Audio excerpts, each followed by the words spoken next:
नमस्कार। अबको बाटोमा यहाँलाई स्वागत छ।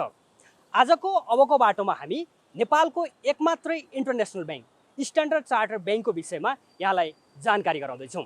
स्ट्यान्डर्ड चार्टर्ड बैंक नेपालमा भित्रिएको झन्डै 3 दशकभन्दा बढी भइसकेको छ। 3 दशकको अवधिमा स्ट्यान्डर्ड चार्टर्ड बैंकले गरेका कार्य र यसले अन्तर्राष्ट्रिय स्ट्यान्डर्डका के कस्ता टेक्नोलोजीहरू भित्रै राखेको छ भन्ने विषयमा जानकारी गराउँदैछौँ। दर्शकबिन, स्ट्यान्डर्ड चार्टर्ड बैंक एक अन्तर्राष्ट्रिय बैंक हो। यसले नेपालमा के कस्ता अन्तर्राष्ट्रिय स्ट्यान्डर्डका टेक्नोलोजीहरू भित्र राखेको छ, कसरी उपभोक्तालाई सेवा सुविधा दिइराखेको छ भन्ने विषयमा कुराकानी गर्दैछौँ। कुराकानी गर्न हामीसँग हुनुहुन्छ ट्रान्जेक्सन ब्याङ्किङ प्रमुख माइकल सिद्धि। अरू बैंकको तुलनामा के छन् हामीसँग त्यस्ता डिजिटल टेक्नोलोजीहरू जसले कि कारोबार गर्न सहज होस्?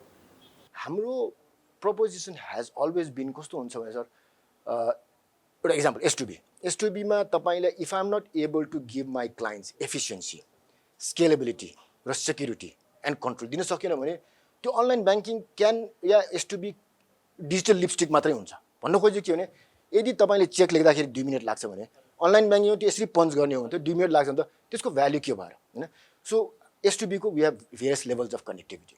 हामी स्ट्यान्ड अलोन भन्छौँ। कुनै सानो क्लाइन्ट दिनमा 2टा पेमेन्ट गर्नेले उसले स्ट्यान्ड अलोन लिन्छ, उसले लगइन गर्छ, पेमेन्ट हाल्छ।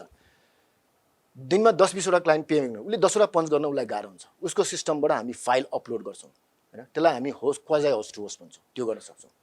High level clients who have in a day they make 100 payments, उसले के भन्छ, हामी तपाईको सिस्टममा लगइनै गर्दिनौँ, हाम्रो आफ्नै सिस्टम छ। त्यसपछि हामी गर्छौँ we do host to host with them, connect.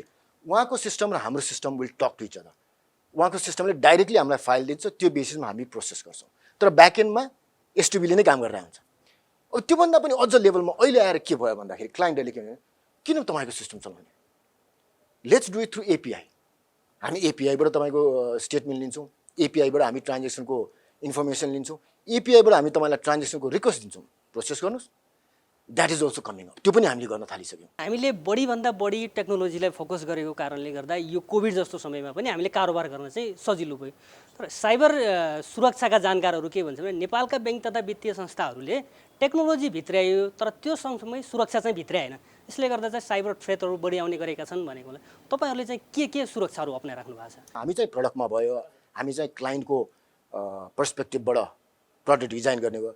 Technology चाहिँ हाम्रो साइबर सिक्युरिटी हेर्ने चाहिँ टेक्नोलोजी टिम हुनुहुन्छ अनि उहाँ पनि यो हाम्रो प्रोजेक्ट टिममा हुनुहुन्छ। टेक्नोलोजी टिमले सर्टेन चिजमा कम्प्रोमाइज गर्दैन। त्यो गर्ने नगर्ने भएर आजको डेटमा, किनभने हाम्रो त if you look at it S2B global system, online banking global system, त्यसलाई त नेपालको पर्सपेक्टिभमा कसरी सुट हुन्छ भनेर एउटा हामीले ट्विक गरेर नेपालको सिस्टममा प्लग इन गर्ने हो हैन? अनि यो प्रोजेक्ट टिम हाम्रो ग्लोबली आउँछ। सिङ्गापुरको people in Singapore, Chennai technical टिमहरू, उहाँहरूले they will make sure all this items are tick, otherwise हुँदैन सर। अनि त्यसले गर्दाखेरि आज हामीलाई सर्टेन प्रडक्ट्सहरू लन्च गर्दाखेरि टाइम पनि लागेको छ। किन भन्दाखेरि यो निड डिटेल्स 2 मिनेट बढी टाइम्स लागे पनि कस्टमरहरूको पैसा चाहिँ सुरक्षित छ भन्ने चाहिँ मेसेज दिनु पर्यो। एउटा चाहिँ तपाईँको क्लाइन्टको पैसा सुरक्षित हो, आफ्नो ठाउँमा छ। अर्को FCC angle, financial crime compliance. हरेक ट्रान्जेक्सनलाई मोनिटरिङ त्यो सिस्टमसँग प्लग इन गर्नु पर्यो। त्यो म्यानुअली त हेर्ने अवस्था छैन, सक्दैन, सिस्टमले प्लग। सो यो सबै कारणले गर्दाखेरि हाम्रो अलिकति टाइम लागेको हो कुनै पनि प्रडक्टहरू लन्च गर्नलाई। किन भन्दाखेरि our security compliance is very high. Inter banking transaction छ नि, यसमा चाहिँ कस्तो छ तपाईँहरूको? केही काम ढिलो सुस्ती हुने गरेको पनि भन्ने छ नि? होइन, यो कुरामा कस्तो छ भने we were the first bank, probably one of the few banks, सबै ब्याङ्कको आइपिएस, हामी आइपिएस भन्छौँ, इन्टर ब्याङ्क पेमेन्ट छ, ग्लोबली यसलाई ACH भन्छ। ACHमा आज we are directly plugged in. आज हाम्रो क्लाइन्टले S2B च्यानलबाट पेमेन्ट गर्यो भने ACHबाट डाइरेक्टली पेमेन्ट जान्छ। RTGS we are the only bank as of today, हाम्रो RTGS directly plug into our channel S2B। अथवा RTGS पठाउनु पऱ्यो भने तपाईँ के गर्नुहुन्छ, फर्म भरेर ब्रान्चमा जानुपर्छ, हाम्रो पर्दैन। S2Bमा लगइन गर्नुहोस्, RTGS पेमेन्ट पठाउनुहोस्, रियल टाइम हुन्छ। अर्को एउटा कनेक्ट आइपिएसको हकमा चाहिँ अलिकति ढिलो भएको हो हैन? That's where lot of people comment चाहिँ SCB ले ढिलो भयो भनेर।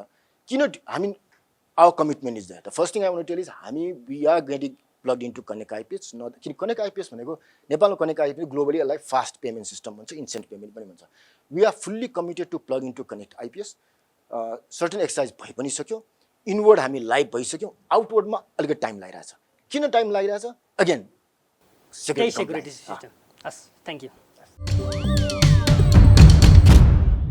स्ट्यान्डर्ड चार्टर्ड ब्याङ्कले जनतालाई खुसी राख्न उपभोक्तालाई खुसी राख्न के कस्ता सेवा सुविधा दिइराखेको छ र उपभोक्ताहरूको प्रतिक्रिया के छ यो विषयलाई जोड्दैछौँ पेन्डेमिकमा भनौँ न हामीहरू जस्तो व्यापारीहरूलाई होइन धेरै नै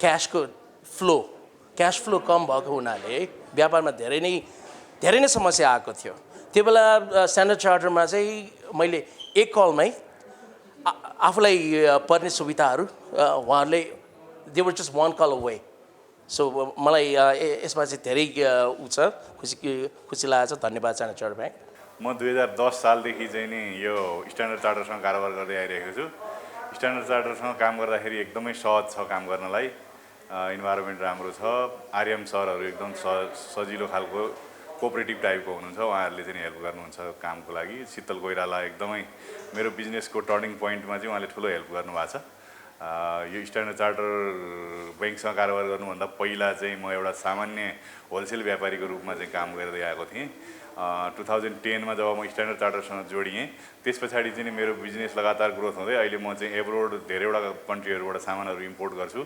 र यो ब्याङ्कबाट मैले एसएमई लोन लिएको छु यहाँको इन्ट्रेस्ट रेट पनि अत्यन्तै बजारमा कम्पिटिटिभ खालको चाहिँ रेटहरू दिनुभएको छ मलाई एकदम सेटिस्फाई छु यो चिजहरूमा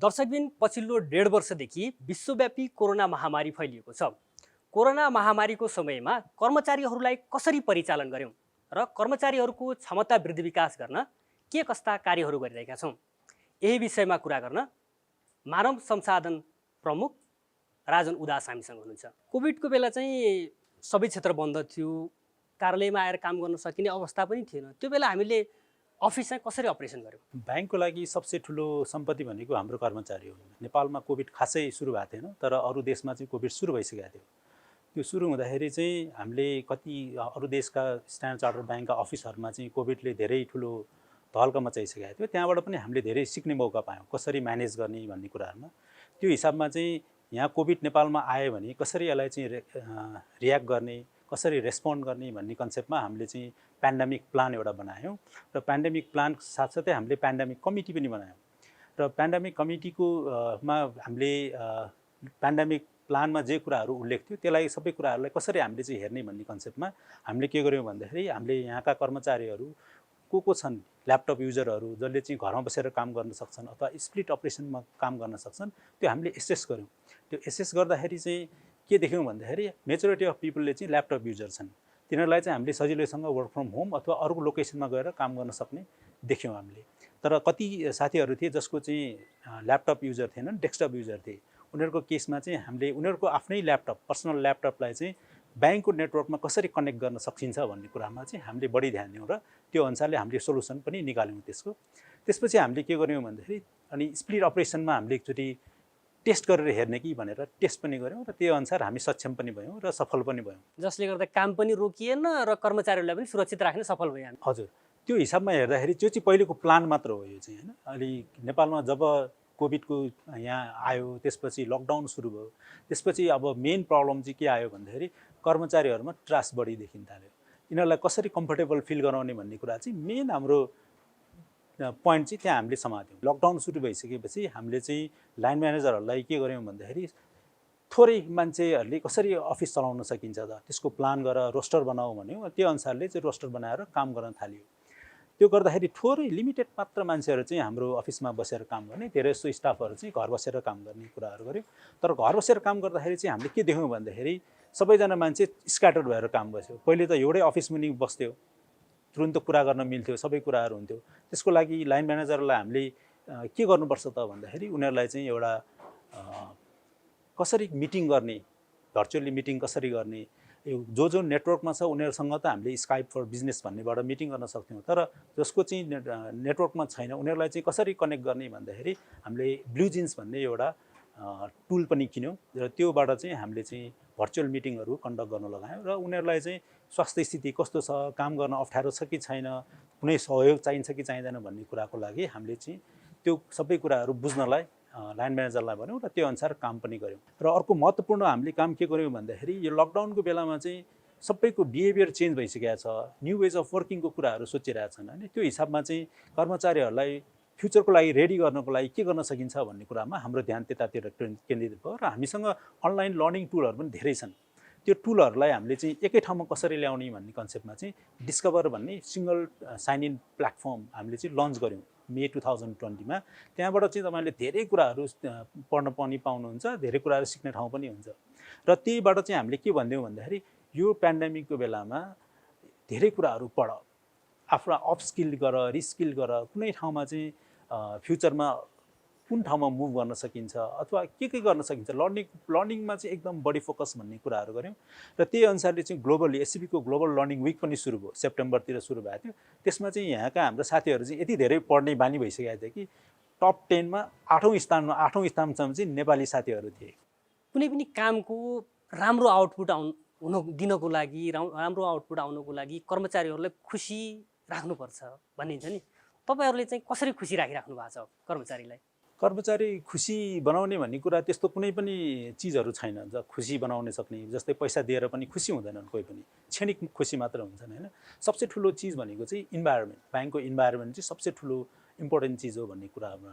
जस्तै हेर्नु हो भने तपाईँले यहाँ कोलाबोरेटिभ स्पेस छन्, काम गर्ने तौर तरिका फरक छ, लाइन म्यानेजर र इम्प्लोइ बिचमा कुनै पनि हायरार्कियल डिफ्रेन्सहरू छैनन्, कोही पनि कोठाभित्र बस्दैनन् होइन।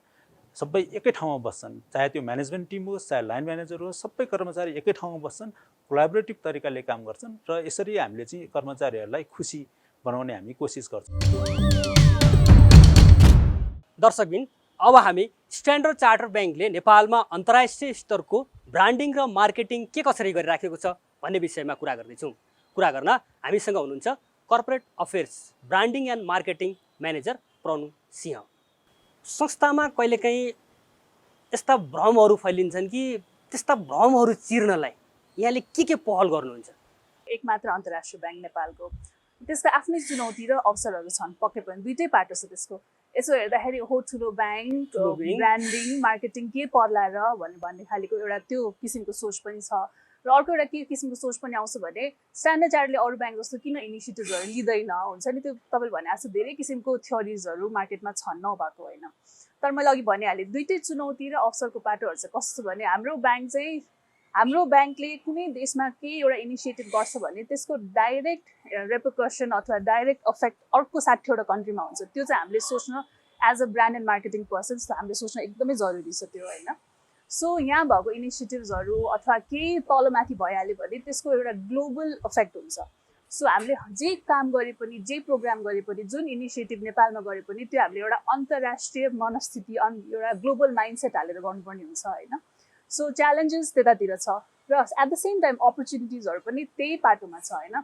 जस्तै तपाईँले भन्नुभयो मार्केटमा अब भनौँ न स्ट्यान्डर्ड चार्टरले यो गरेन अथवा यसरी गर्यो, किन गर्यो भन्दाखेरि एउटा हाम्रो एउटा अपरेटिङ मोडल चाहिँ एकदमै डिफ्रेन्ट छ क्या। हामी एउटा लोकल ब्याङ्क पनि हौँ, हामी लोकल सेयर होल्डर्स हुनुहुन्छ होइन। तर एट द सेम टाइम एउटा इन्टरनेसनल इमेजलाई मेन्टेन गर्नुपर्ने कामहरू जुन हुन्छ नि त्यसमा अलिकति भिन्नता चाहिँ छ हाम्रो होइन, अरू ब्याङ्कहरूले अथवा अरू संस्थानहरूले जुन नेपालमा गर्छ नि। सो त्यो ब्रान्डलाई एउटा मेन्टेन गर्नको लागि एउटा ग्लोबल पर्सपेक्टिभ चाहिँ हुन एकदमै जरुरी छ होइन। कल्चरले पनि फरक पारेको होला नि। नेपाली कल्चरमा त्यो चाहिँ स्ट्यान्डर्ड, त्यो युकेको उहाँको स्ट्यान्डर्ड र यहाँको स्ट्यान्डर्ड कल्चर एकदमै फरक छ। तपाईँहरूलाई त्यो ब्रान्डिङ गर्नलाई त एकदमै टफ अप्ठ्यारो पनि परिराखेको अवस्था। मैले भने नि चुनौतीहरू छ, तर एट द सेम टाइम अवसरहरू पनि धेरै नै छ कि। किनभने हाम्रो सजिलो पाटो चाहिँ के हुन्छ भने एकदमै स्ट्यान्डर्डाइज छ हाम्रो जति पनि ब्रान्डिङको इनिसिएटिभ्स अथवा मार्केटिङको इनिसिएटिभ्स हुन्छ होइन।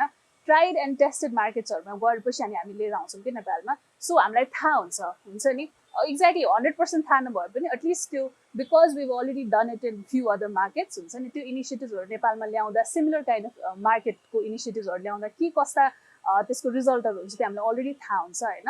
अब स्ट्यान्डर्ड चार्टर ब्याङ्क त युएसएदेखि लिएर साउथ ईस्ट एसियादेखि सबै ठाउँमा फैलिएको छ। यो नेपालको कन्टेक्स्टमा चाहिँ यसमा चाहिँ नेपालीपन केही झल्किन्छ कि पुरै इन्टरनेसनल पन हुन्छ? लोकलाइज त हामीले पक्कै पनि गर्नैपर्छ। यो नेपालमा एउटा लिस्टेड कम्पनी हो, हाम्रो नेपाली सेयर धनी दाजुभाइ दिदीबहिनीहरू हुनुहुन्छ होइन। सो त्यही भएर एउटा नेपाली कम्पनीहरू कम्प्लिटली यसलाई इन्टरनेसनल एकदमै बाहिर विदेशी ब्रान्ड भन्न मिल्दैन यसलाई। स्ट्यान्डर्ड चार्टर्ड 33 वर्ष माथि भइसक्यो नेपालमा भएको होइन, एउटा ओल्डेस्ट फरेन डिरेक्ट इन्भेस्टमेन्ट हो नेपालमा। सो नेपाली होइन भन्न चाहिँ मिल्दैन यो ब्रान्डलाई होइन। जति पनि हामी कामहरू गरिरहेको छौँ तपाईँले हेर्दै निहाल्दै जानुभयो भने ओभर द लास्ट 30 इयर्स होइन, कम्युनिटीमा यसले जति काम गरेको छ अथवा कम्युनिटी ल त्यो त एक पाटो भयो, यसको यो कर्पोरेट सोसियल रेस्पोन्सिबिलिटीको एउटा पाटो भयो। अर्को कुराहरू जुन बाहिरको बेस्ट प्र्याक्टिसेसहरू नेपालमा भित्राउने होइन, ब्याङ्किङमा के भइरहेछ त विदेशमा। इनफ्याक्ट हामी राष्ट्र ब्याङ्कसँग पनि धेरै कोलाबरेटिभ कामहरू गर्छौँ होइन। यो करेस्पोन्डेन्ट ब्याङ्किङ एकाडेमी भन्ने चलाउँछौँ, अरू ब्याङ्कहरूको साथीहरूलाई पनि एउटा ट्रेनिङ जस्तो दिन्छौँ होइन। सो त्यो कुराहरूले गर्दाखेरि चाहिँ नि हामी इन्टरनेसनल त्यो एउटा ग्लोबल इमेजलाई हामी एकदमै भरपुर युटिलाइज चाहिँ गरिरहेको छौँ कि। So it's not just about being a foreign bank, हामी एज मच एज नेपाली हामी छौँ। स्ट्यान्डर्ड चार्टर्ड ब्याङ्क भनेपछि ओहो त्यो त धनीको ब्याङ्क हो, हाम्रो त एफोर्डेबलै पुग्दैन त्यो भन्ने किसिमको धारणा छ के? उहाँलाई कसरी सजेस्ट गर्न चाहनुहुन्छ? त्यो धारणा चाहिँ अब लेगेसीको कारणले हुनसक्छ होइन, तर हाम्रो जति पनि अहिले प्रडक्ट सर्भिसेसहरू छ त्यो एकदमै अफोर्डेबल छ। त्यो एकदमै धनीले मात्रै आउनुपर्ने, ओहो ब्याङ्कभित्र छिर्नै नहुने त्यस्तो केही पनि नै छैन होइन। एकदमै अप्रोचेबल छ।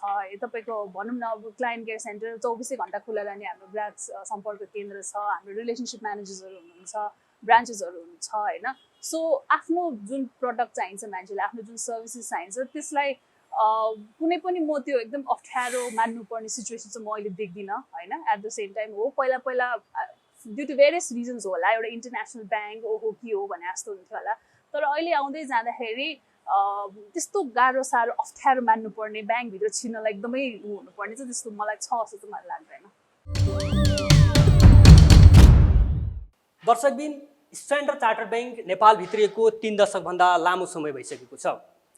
स्ट्यान्डर्ड चार्टर्ड ब्याङ्कको 3 दशक लामो इतिहास, कोभिडले स्ट्यान्डर्ड चार्टर्ड ब्याङ्कमा पारेको असर र स्ट्यान्डर्ड चार्टर्ड ब्याङ्कका आगामी रणनीतिको विषयमा सहकर्मी सबिका श्रेष्ठले स्ट्यान्डर्ड चार्टर्ड ब्याङ्क नेपालका प्रमुख कार्यकारी अधिकृत अनिर्बाण घोष दास्यदारसँग गरिएको कुराकानी अबको सेगमेन्टमा।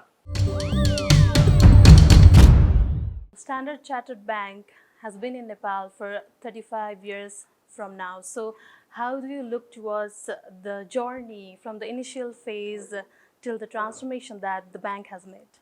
Bank like Nepal has also kept pace in terms of evolving itself to the requirements of the country. I mean, Nepal has gone through many phases in the last 35 years.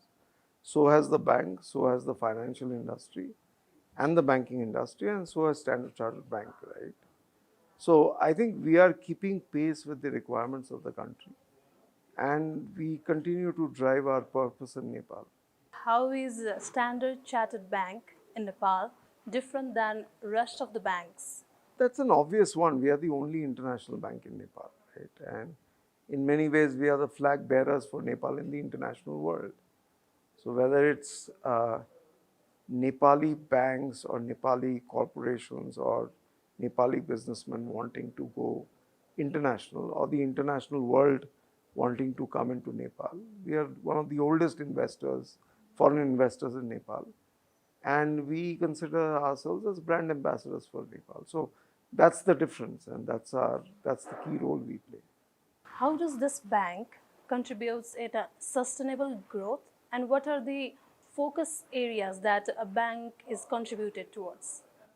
So right now, as an international bank, we've committed and made a lot of pledges, whether it's the Equator Principles, whether it's sustainable finance, and our commitment to the climate. A lot of this comes down into strategies in our local markets where we operate. So the kind of financing we do, the kind of sectors we want to grow, and all going towards some of the milestones we've set for ourselves in terms of whether it's in 2020, 2050, right, to be carbon neutral, or by 2030 where we want a lot of our income to come from new sources. So that is some of the things which we are also trying to bring in Nepal in terms of many of our partners, in terms of what are the kind of financing which we can bring to the country, we can call these green financing, and which are sustainable. What are the broader strategies that SCB is working in Nepal right now? See, our strategy doesn't keep changing for Nepal. It's very clear. Our participation model is very different from the local banks. Our biggest strength is our network. Given that we operate in so many markets, it gives us the advantage and the flexibility of bringing that network into Nepal, whether it's business coming in from China, India, Japan, some of the projects which are happening. That's key to our strategy. And what I mentioned earlier, whether it's Nepal government trying to seek FDI, our partnership, are working very closely with the Nepal Rashtra Bank, Ministry of Finance, getting the country rated, bringing in foreigners. So that's very key to our strategy. At the same time, we are bringing in a lot of best-in-class digital enablers, both on the corporate side and the retail side. Given that Nepal is very young, which is adapting to digital technology very quickly, we will continue to be very focused in our network business, our corporate banking business. And on the retail side, we are transforming ourselves more towards digital and looking at a very new Nepal, which is very young and vibrant. So the work schedule of the workers has been completely affected after the COVID, right? So what are the COVID protocols that you are implementing in workplace right now? So one is health and safety is of paramount importance, but the key is vaccination. At this stage, we are almost close to 100% fully vaccinated, which is including the double shot. And that is something which we are taking as very important in all our markets. Vaccination is key. That's the first step. Second is, obviously, there is a mix between working from home and working from office. You have to understand, for 1.5 years, we ran the ban very successfully working from home. Suddenly, you can't tell people that, okay, we don't trust you to work from home. So again, like I said, there is a lot of flexibility. Now, will it be 50-50, 70-30, 80-20? We don't know. We will have to be cautious because we suddenly can't declare victory that COVID is going away. COVID is here to stay. Now, whether there'll be a third wave, fourth wave, we don't know. But right now, we are, obviously, the health and safety is #1 priority. Vaccination is the #2 priority under that. And we will calibrate ourselves as we see the environment outside evolving. And given that we are already in a very flexible working environment, it helps our employees to choose and function productively. Talking about the another side, so there are many people who talk about the banking services, and they are saying that there are very less ATM and services and branches in SCB. So are you planning to promote the service right now? So today, again, going back to the point is, what COVID showed us is a lot of people can do everything without coming to a branch. Right? The whole concept of ATMs have changed, right? There is interoperable, you can operate between ATMs. You can have partnerships, you can have networks which are shared. While we will continue to look at new branches and ATMs, but clearly our strategy is not to open a lot of branches and ATMs. Our strategy is to collaborate, have the right partnerships where you as a client should be able to access all possible banking services at your fingertips. I think that is important. The bank has grown digitally, right? So the critics also say that the Standard Chartered Bank does not follow the protocols of Nepal Rashtra Bank. Is it true? You should be able to answer that. I mean, for us, in any country we operate, regulatory requirements are the most important aspects for a bank. We are a responsible bank, we are a global bank. I don't think any bank will operate in a country without following central bank guidance, and critics will continue to criticize without any valid data. So for us, all I can say is that following local regulations comes first, and we adhere to them. And that is extremely important to us as a responsible international bank operating in Nepal. Coming back to you, when you were appointed as CEO for Nepal, So immediately the COVID started. So how do you take this surprising journey? I think anybody who has come to Nepal in 2019, and everywhere I meet people, they keep saying, look, we've lost 1.5 years, right? So even though I've spent over 2 years, I lost 1.5 years in terms of knowing people, traveling, getting to make friends. So, but that's the same for everybody across the world, right? And in many ways, it has also shown the resilience of the country, the strength of our franchise, and especially our people, who I think have done a fantastic job during the pandemic, keeping the bank open, functioning, looking after clients. But in many ways, I consider myself very fortunate to be in Nepal during the pandemic. I mean, we all got vaccinated without any problems, right? So there are a lot of things which, looking back, it's been difficult. There's been a lot of devastation around us in South Asia. I haven't seen my family in my hometown for almost 2 years now, right? Travel has been restricted. But it's in a way, I'm quite thankful I've been in Nepal during this period.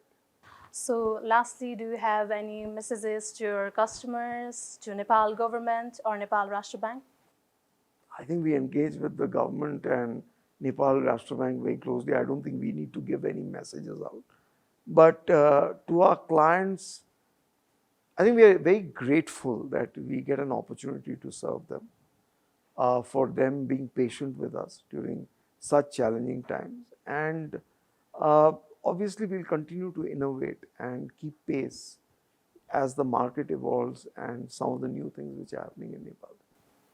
Thank you for your time. Thanks. Thank you. दर्शकबिन आजको अबको बाटोमा हामीले 3 दशकभन्दा लामो समयदेखि नेपालमा banking सेवा सुविधा प्रदान गर्दै आएको स्ट्यान्डर्ड चार्टर बैंकको यहाँसम्मको यात्रा, स्ट्यान्डर्ड चार्टर बैंकको आगामी यात्रा र स्ट्यान्डर्ड चार्टर बैंकले उपभोक्तालाई के कस्ता सेवा सुविधाहरू प्रदान गरिरहेको छ भन्ने विषयमा कुराकानी गर्यौं। आजलाई अबको बाटो यति नै। AP1 हेर्दै गर्नुहोला। नमस्कार।